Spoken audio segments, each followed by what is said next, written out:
Hyvä juhlayleisö. Muuan keskipohjalainen nuorisoseura päätti pitää kesäjuhlat joskus 1960-luvulla.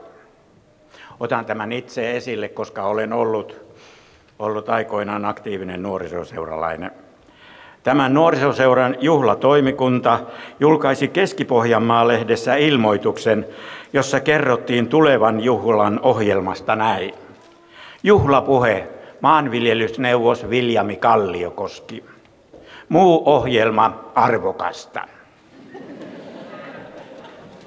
En ole valitettavasti hoksannut tarkistaa, miten tästä Kleemolan koulun 100-vuotisjuhlasta ja sen juhlapuhujasta on ilmoitettu. Tosin tänä aamuna luin paikalla olevan toimittajan jutun Keski-Pohjanmaa-lehdestä ja siinä puheenpitäjä mainittiin. Kiitokset järjestäjille, tämän juhlan järjestäjille siitä, että minut kutsuttiin pitämään puhe tähän 100-vuotisjuhlaan. Syntymäkotiini Aarola sijaitsee Määttälässä joen toisella puolella melko suoraan täältä koululta katsottuna vastapäätä.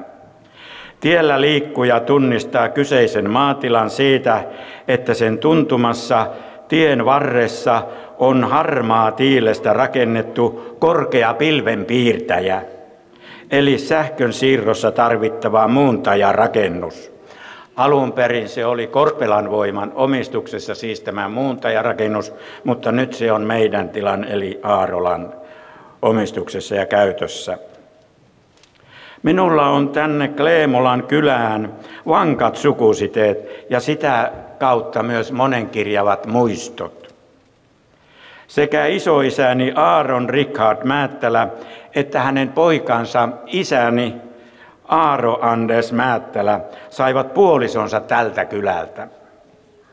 Isoisäni Aaron Richard Määttälä meni naimisiin Amanda Hedvig Antin tytär Kleemolan kanssa vuonna 1902. Ja näin Amanda muutti Määttälään miniäksi ja hänestä tuli Junnolan talon emäntä, eli Junnolan Manta. Junnola sijaitsi syntymäkotini läheisyydessä vajaa kilometri Purontakasen suuntaan. Isoisäni Aaron Richard Määttälä kuoli vuonna 1911 ja siitä seurasi erikoinen kylää järisyttänyt tapahtumasarja, joka oli sen aikaista saippua-oopperaa parhaimmillaan. Isoisäni kanssa Junnolan isännyyden jakoi hänen vanhempi Otto-veljensä, jonka vaimo kuoli 2 vuotta isoisäni Aaron Richardin kuoleman jälkeen. Talossa oli näin siis 2 leskeä, Amanda ja Otto. Lesket menivät keskenään naimisiin varmistaen näin, että Junnolan tilaa ei tarvinnut ruveta jakamaan. Yhteiseen perheeseen kuului aikamoinen lapsikatras, joten talossa oli vilkasta ja paljon elämää. Otto Määttälä oli Kleemolan koulun johtokunnan jäsen silloin, kun koulu aloitti toimintansa ennen tämän koulurakennuksen valmistumista. Osa Määttälän kylästä kuului silloin Kleemolan, osa Purontakasen koulupiiriin. Niinpä osa Määttälän lapsista kävi koulunsa täällä. Otto Määttälän pojanpoika Viljo S. Määttälä piti täällä juhlapuheen 10 vuotta sitten, kun koulu täytti 90 vuotta. Viljo S. aloitti kansakouluopintonsa Kleemolassa vuonna 1931, kun tämä rakennus oli jo olemassa ja käytössä. Muistelmateoksessaan Paimenpoluilta maakunnan valtaväylille Viljo kertoo elävästi ja myönteisin sanakääntein kouluajastaan täällä. Myös isäni ja äitini kävivät Kleemolan koulua. Junnolan Manta jäi uudestaan leskeksi jälkimmäisen puolison Oton kuoltua vuonna 1948 ja Manta eli vuoteen 1960 saakka. Hautajaiset olivat tammikuussa 1960 ja minäkin olin mukana näissä hautajaisissa. Muistan kohtalaisen hyvin sen kirkossa olleen tilaisuuden.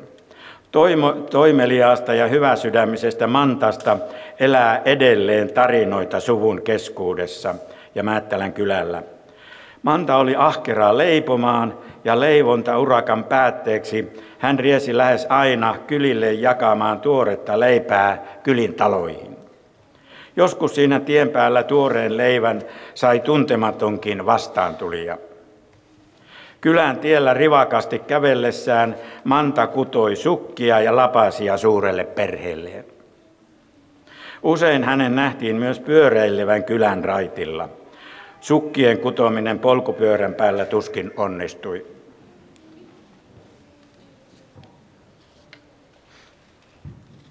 Myös isäni Aaro Anders Määttälä löysi puolison täältä Kleemolasta. Isä avioitui Lilja Jokelaan kanssa. Molemmat olivat aikoinaan tämän koulun oppilaita, kuten totesin, siis tämän Kleemolan koulun oppilaita. Sukumme keskuudessa äidin kotitaloa on kutsuttu ja kutsutaan edelleen Hautalaksi, mutta Kleemolan Raitti-kyläkirja määrittää mummolan nimen Jokelaksi taannoisten asukkaiden sukunimen mukaan. Naapuritalon on kyläkirjassa puolestaan merkitty Hautalaksi, jossa aikoinaan asuivat Niilo ja Tyyne Olkkola perheineen. Me kutsuimme tätä Olkkolan väkeä väen taloa Alangoksi, siis Alangoksi, Alangon talo. Käytän jatkossa mummolastamme Hautalan nimitystä, koska siihen olemme suvun keskuudessa tottuneet. Tämä mummolan eli Hautalan nimitysasia askarruttaa ja vaivaakin minua, joten jos paikalla sattuu olemaan joku, joka tietää tämän historiasta minua paremmin, niin olisi kiva vaikka jutella tämän tilaisuuden jälkeen jossakin vaiheessa. Ehkä tämä tilaisuus päättyy kuitenkin joskus.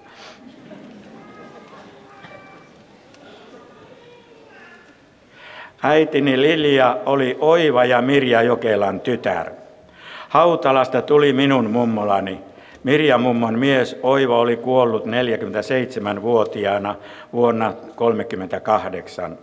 Mirjalla oli talossaan syytinkiläisenä eli alivuokralaisena Sylvi Kauppinen, joka oli tämän koulun keittäjä. Tuossa äskeisessä paneelissa joku tämä laitimmainen mies, joka oli tuolla, mainitsikin Sylvi Kauppisen.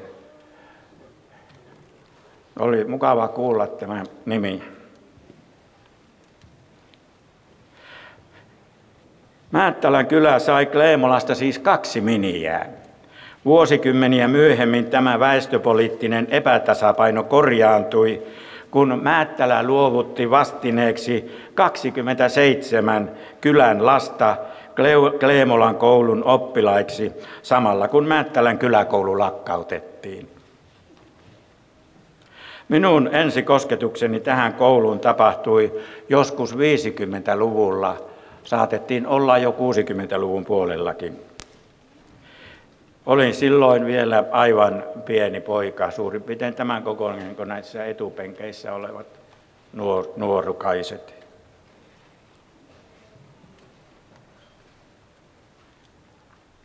Enkä ollut lainkaan varma, että olinko silloin jo aloittanut oman koulunkäyntini Määttälässä.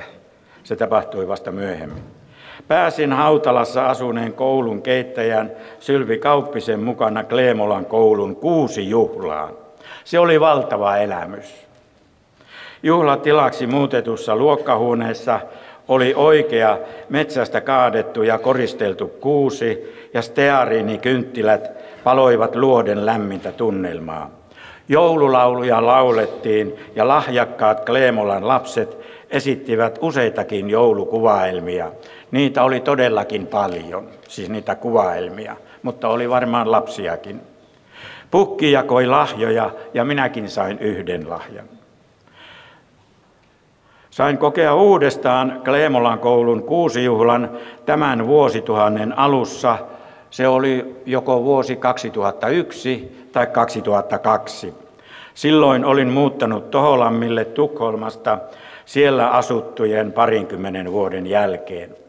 Tein Ylen radiouutisiin juttua Maalaiskylän koulun 6-juhlasta. Tämä 6-juhla oli erilainen siihen aikaisempaan kuusijuhlaan verrattuna. Luonnonkuusen oli korvannut muovikuusi, eikä eläviä steariinikynttilöitä ollut. Luonnonkuusen puuttuminen selitettiin lasten allergioilla ja elävät kynttilät oli jätetty pois ilmeisesti paloturvallisuuden vuoksi. Tässäkin kuusijuhlassa kävi joulupukki, jota myös haastattelin radiojuttuani varten. Osoittautui, että pukki olikin meidän kylän poikia.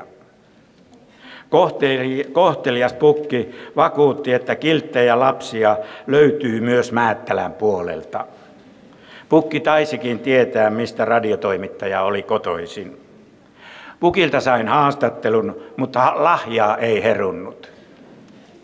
Tämä Määttälää koskeva osuus varsinaisesta radiojutusta, joka sitten lähetettiin, jäi pois. Leikkasin itse. Nuorena poikana kävin usein Mirja-mummon luona Hautalassa ja kesäisin matka taittui jalan tai polkupyörällä. Mummolaan mennessä joen ylitys siltaa pitkin sujui jotenkuten alla virtaavista vesimääristä huolimatta, mutta sitten alkoi pelottaa kunnolla. Erkin talon pihapiirissä mäen päällä tapasi norkoilla Kleemolan poikia ja minusta alkoi tuntua, että naapurikylän tunkeutuja saa varmasti turpiin. Joskus poikaporukan riveistä huudeltiin minulle ja tietenkin koin nämä huudot uhkauksiksi. Selkäsauna oli tulossa. Pitikö lähteä naapurikylän poikien tontille? Mitään pahempaa ei kuitenkaan tapahtunut ja yleensä käynnit Kleemolan puolella sujuivat rauhanomaisesti.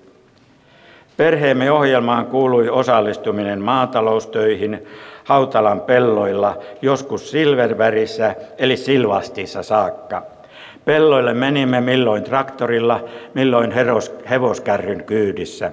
Joskus sain ominpäin ratsastaa hevosellamme kotoa Määttälästä Hautalan maille tai päinvastoin, kun työkoneet oli siirretty valmiiksi Kleemolan puolelle. Ryhdikkäälle naapurikylän yksinäiselle ratsastajalle Kleemolan pojat eivät enää uskaltaneet huudella. Hevosen nimi oli muuten Tähti ja yhdessä vaiheessa se myytiin tänne Kleemolan puolelle. Se talo on aika lähellä tässä, kun mennään tuonne Sykäräiseen päin. Siinä talossa oli seppä. Mutta en muista tämän ostajan ja sen tilan nimeä, mihin se hevonen meni. Kleemolan ja Määttälän kylien asukkailla on ollut läheistäkin yhteistyötä. Kleemolan nuoret osallistuivat Määttälän nuorisoseuran toimintaan ja heitä oli mukana muun muassa näytelmissä, joita seurantalolla esitettiin. Tässä yhteydessä palautuu mieleen erityisesti Annalan perhekunta. Annukka täällä olikin oikein näyttämöllä äsken esiintymässä. Kleemolan miehiä ja naisia oli mukana myös kuuluisien Määttälän hiihtokilpailujen järjestelyissä. Hiihtokisat oli jokavuotinen kohokohta Määttälässä.